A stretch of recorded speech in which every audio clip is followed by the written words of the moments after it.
I made it through student loan default and all the trees died. Hi, my name is RachaelLyn, and today's Financial Friday is my journey coming through student loan default and onto the other end of being completely rehabilitated. So if you'd like to see my debt story, how I kind of got here, at least maybe the long version of it, go ahead and check out my $172,000 debt story. It's a little bit jumbled just because I didn't tell YouTube that I was a teacher at that point, and so that does kind of maybe shed a little bit of light, and I do plan on updating that video soon, but I wanted to go ahead and get the rehabilitation video up first, so that's what I'm doing now. If you want to know more, go ahead and check out that video, but I did start out the beginning of 2018 with $172,000 worth of debt, and through the rehabilitation process, I am now about $160,000 in debt, and so that is kind of my story as far as getting through rehabilitation from student loan default. Okay, so first of all, when I first decided to start making good on my loans, I contacted my original student loans. I knew that they had gone to collections of some kind, but I wanted to contact the original loan, just first of all to see if there's anything I could do with them, and then second of all, I felt like that was the safest way to get any information that I would need. That way, like, I knew that letters that I was getting weren't any kind of scams, and they actually gave me the phone numbers and the default companies' names, and all of that information I got from my original student loans, and I just felt like that was safer. So once I got into contact with the right people, I called them up. I told them I was ready to start working on my student loans and cleaning things up. I was told that I must do automatic payments. Although I was also told that you are given a grace month,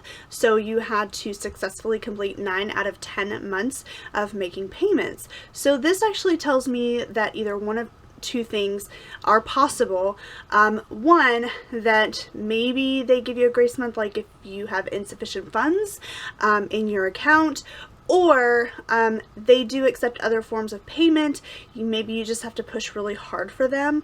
I didn't push very hard for them just because I had a whole other bank account that was literally just kind of sitting there with like a little bit of money in it, and so I just decided to use that account and let them take the money out of that account automatically, not have to worry about making those payments on time. I just had to make sure that I deposited money into that account. I also kept a little bit of extra money in there just in case they ever took out more than they were supposed to, but they never did. They took out exactly what was agreed upon, and all was right with that. But I did feel safer knowing that they didn't have actual access to my real checking account that I use regularly and that my paychecks get put into. They do allow for income-based repayment. I did actually apply for that on most of the loans, maybe all of them, I'm not sure. They just kind of did like a quick analysis, like over the phone, kind of what I would owe. And the first loan that I called was actually the one that I owed the least amount on. And I was told that I'd have to pay $215. And I was thinking like, oh man, if I had to pay $215 on this lowest amount, like, what is it going to be when I get to the one that's the highest amount, that's like over $100,000? So I actually kind of like fought them on the $215 for this lowest loan because I thought that I was going to have to do it with all of them. I kind of regret doing that just because it ended up being the same payment for all 3 loans, and so I could have made the payments, but I didn't realize that that was going to be the case at the time. So I mean, like, I don't regret it completely. It's just like I would have paid a little bit more towards the loan by the time I've gotten through default, but I mean, it's really not that big of a deal.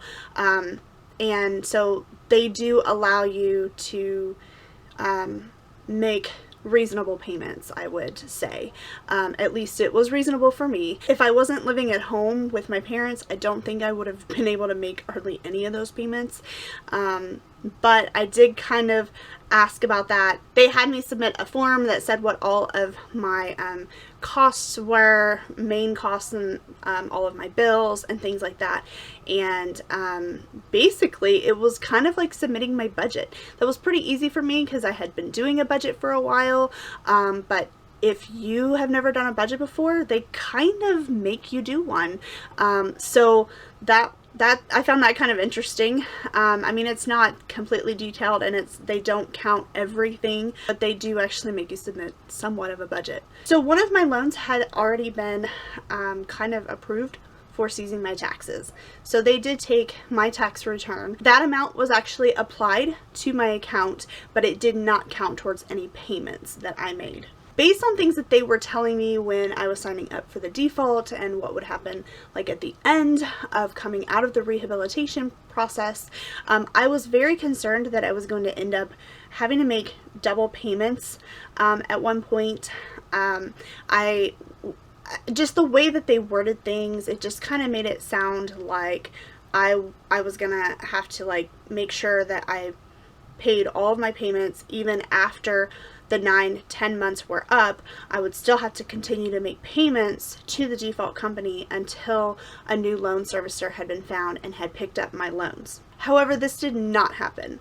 I actually came out of default in month 9. I didn't even have to wait a full 10 months before my loans were considered out of default and had been rehabilitated. That's when all the letters started, which I showed you at the beginning of this video. I got letters from the default people stating that you had been out of default. I got letters, I mean multiple letters from every company, and I got letters from my new loan servicers, and I actually got those letters before the default company saying, you know, your loans are with us now. And so there was just a lot of mail that came like all at once. It was quite a bit overwhelming, but thankfully I was able to sort through it all. 2 of my loans ended up going back to the original loan servicer. I think that was KHESLC, I think that's what it is. I think it's like Kentucky Higher Education Student Loan something.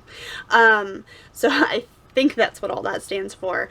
And then there was also Navient. So those loans went back to their original loan servicer. My original loans were through ACS, but they are now being serviced through Nelnet. I actually ended up having 1 month off from making any payments at all.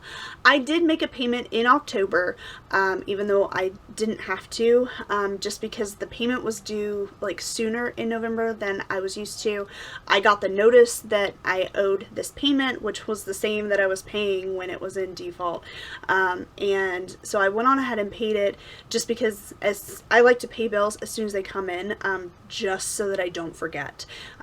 So that's why I made that payment, but I kind of technically had October off.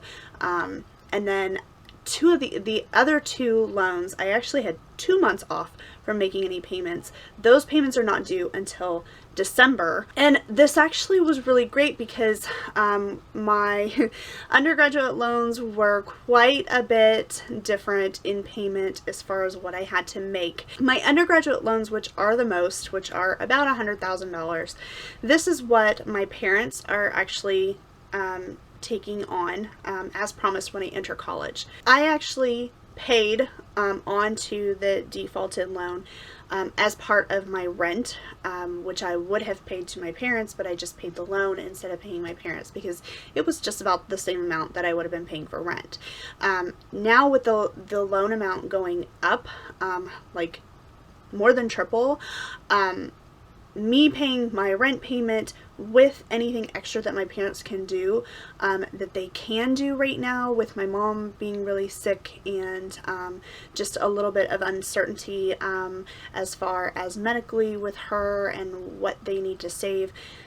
They cannot help me completely cover that loan. So I did apply for income-driven repayment, and having those 2 months off has given me the time to apply for that, not worry about like, oh my gosh, I can't make this payment right now and it's due now. It wasn't due now, it's due, you know, it's still not even due until December. And so I was able to apply for and get approved for income-driven repayment, and kind of lower that payment, at least for right now, until the uncertainty with my mom is kind of alleviated. I will say that applying for income-driven repayment right now is way easier than it ever has been before, because before you had to mail in everything. You had to fill out these long forms that didn't make any sense. You had to mail in your tax return, or not your tax return, but your tax forms, all of that with it, which was really difficult for me to do,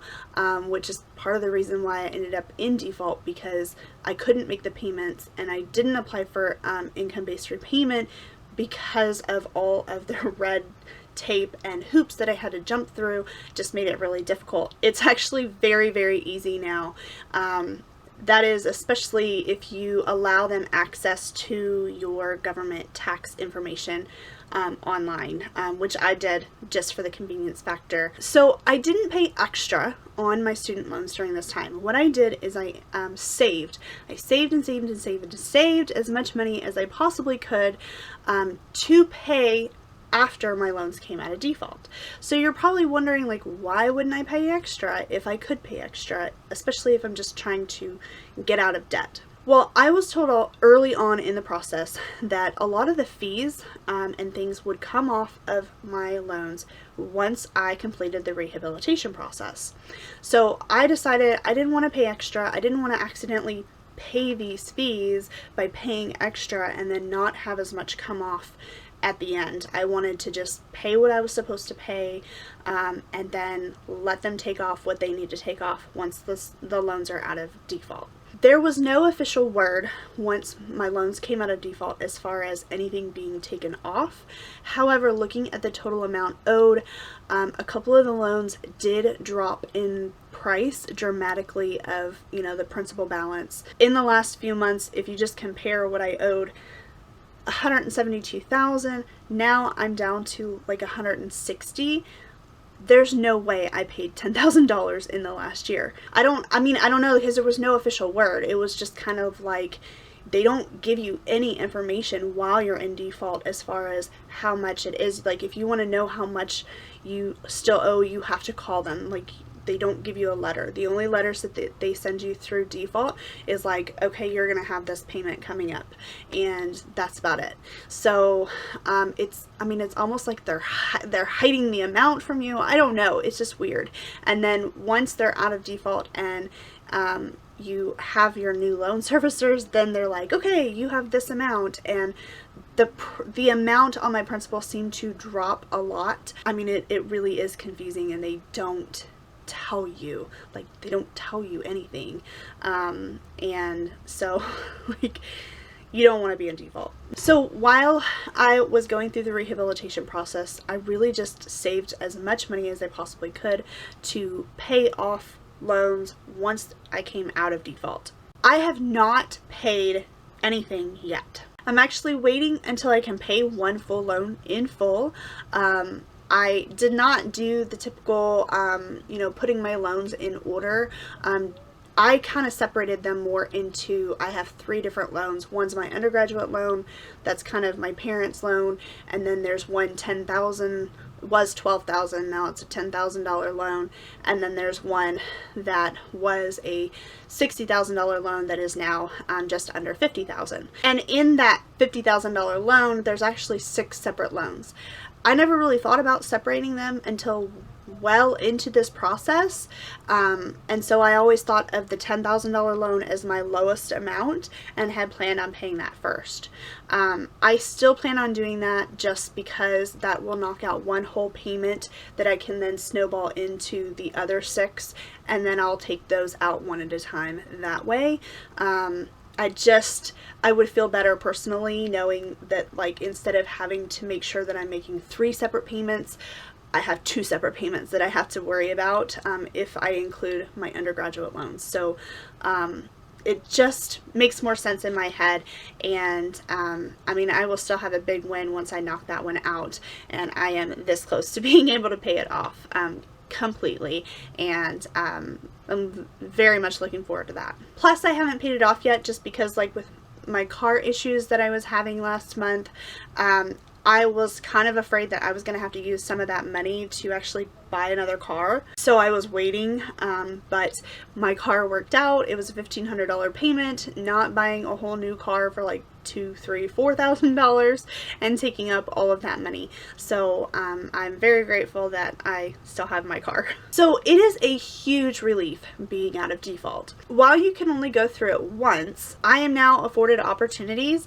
that I didn't have when I was in default. That includes being eligible for deferment, forbearance, and then of course there are several other repayment options and protections that you get when you are not in default. Also, when in default, you are not able to get additional financial aid if you wanted to go back to school. Now, from my experience, I was actually able to get a lower payment, so I'm not really sure why, you know, you're told that you don't get that benefit, but I did get that benefit just by telling them I could not make that payment. I don't want forbearance. That just is a terrible thing. That just adds a lot of extra money on your principal and is not a good thing, and has helped get me into the place that I'm in just by doing a lot of forbearance over the last 10 years or so. And of course, I don't want to get more loans. Even if I did want to go back to school, I wouldn't do it by getting more loans. However, I would not be able to defer my loans if I were still in default, whether I went back to school or I was out of work. So at least for me, the huge relief, it comes from knowing that I'm on the right track and I'm doing the right things and I'm cleaning up my mess. Completing the rehabilitation process is also the only way to get the default record off of your credit report. However, late payments that you accrued do not come off of your credit report, just the one default action. And the original loan servicers continue to report non-payments to my credit report while I was going through default. I called the default companies thinking it was them. They said that it wasn't them, it was coming from the original loan servicers. I called the original loan servicers and they basically told me that because I was not making payments to them and I could not make payments to them because I had to go through the default people, that they could still claim that I wasn't making payments. So they basically just said, sorry, not sorry. And that was that, and there was nothing I could do about it. Now, I do take a little bit more care in looking at my credit report and my credit score more than Dave Ramsey says that I should. There's a lot of reasons why I do this, and I'm not going to get into that in this video, but I was hoping that by going through the rehabilitation process that I would actually help improve my credit score just a little bit, but I think in the long run it actually ended up hurting my credit score just because of all of the late payments that just kept accruing over the last couple of years, from first not paying that got me into default, and then being in default they were still reporting me as not paying. I think like all of that kind of much for the worse counteracted the one default for each loan coming off the record. Despite all of this, for me, I feel like I did the right thing by going through the rehabilitation process. There were some other options that were open to me that, whether I knew about them at the time or not, such as consolidation, to kind of skip the default part and then just end up paying a different company, or I could have gone through wage garnishment, and because I just didn't pay while I was in default. But the personal accomplishment of getting my loans back in good standing, knowing that I'm doing what I need to clean up my mess and doing it the right way, doing it without taking any shortcuts, that makes me feel good about myself, even if it kind of hurt my credit report just a little bit. In reading a lot about student loan default, a lot of people make it through rehabilitation and make it out of default, only to end up right back where they started, but this time without being able to go back through rehabilitation. If you have ever been in student loan default or made it through rehabilitation, please be careful of this. I know that I don't ever plan on going back in default, and I do not ever plan on having to worry about going back through the rehabilitation process or any of this, no matter how long I have to live at home to do it. If you have any questions about student loan default, what it was like for me, anything like that, please leave me a comment down below. Don't forget to like this video for making it through and coming out on the other side and being better for it. And if you are not already, go ahead and hit the subscribe button, click the bell to get notifications, and you can follow my journey of getting out of debt. That is it for today, and I will see you in the next one. Bye.